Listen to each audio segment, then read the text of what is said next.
in Vladimir Leben, vidva sta avtorja tega projekta. Štartuje leta 2004, danes se zaključuje, lahko na kratko predstavite bistvo projekta. Jaz sem kipar, on je slikarsko delal ene projekte, ki so video, muzika in intermedijski projekti. V tem cajtu smo imeli en par Galapagos je naslov tega projekta, ki traja že 4 leta. Vsaka postavitev je bila svoja epizoda, vsakeč je bilo nekaj drugačnega. Imeli so turnejo po Sloveniji, Benetkah, po Hrvaški. Sem rekel, vsakeč je bila postavitev čisto drugačna, vedno so neke nova bitja, ki v tem Galapagosu noter nastopajo. In za dan smo predstavljali tukaj knjigo, to se pravi nek zbornik teh 3 let. Predvsem predstavljajo neke presežke, ki so nastali v tem času, se pravi nekaj ljudi, ki so nekaj nadgradili to najeno idejo.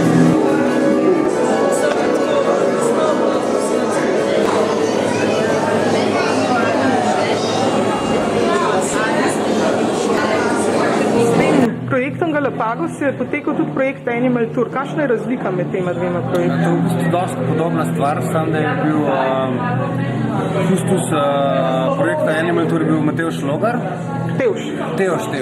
In je malo po svoje zastavo pač, turnejsko smo naredili relacijo Škofja Loka Split. V bistvu artefakti so bili pa dosti podobni, razen kar je bilo takrat momentalno novega. Vse tako cel Galapagos, tako da se nadgrajuje. Ko naredimo nove stvari, pač dodamo zraven.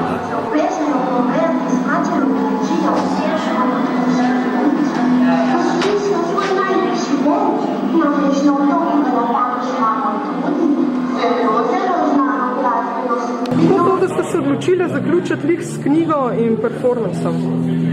Vse performance v bistvu je bil to, da so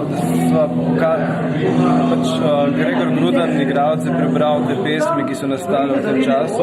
Pesmi je napisal Jani Bernat. Knjiga je pa nekako, v bistvu zraven knjige je še DVD, ki v bistvu je projekt sam po sebi.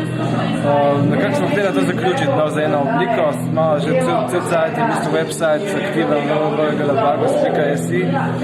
Tako da v bistvu knjiga je en tak rečemo, da je knjiga lep zaključek za en tak dolgotrajen projekt. Še lepo črno-na bele fotografije, reprodukcije, teksti. Mi zdi lep način za predstavitev.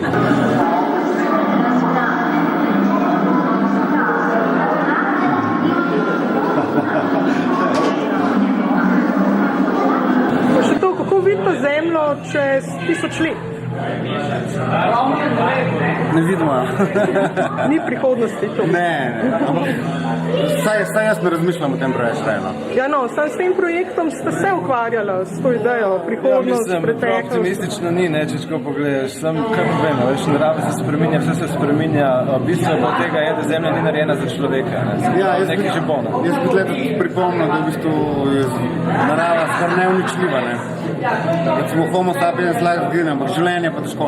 Se mi zdi, da je kot en virus, ko bo v vesolju prošlo. Se prenaša z meteoriti, s čemerkoli. Življenje samo, je neuničljivo. Naša vrsta pa nima šans, Zakaj pa misliš, da nima šans? Zato, ker je vsaka stvar minljiva, tako je tudi homo sapiens, ima en rok trajanja. Ali bo sam sebe pokopal, ali bo kakšna naravna katastrofa, ali bo meteorit. Zdaj ne vem, če bo to čez 1000 let, ampak slejko prej pač. Če se ne bo preselil na Mars ali pa na Venero, kamorkoli.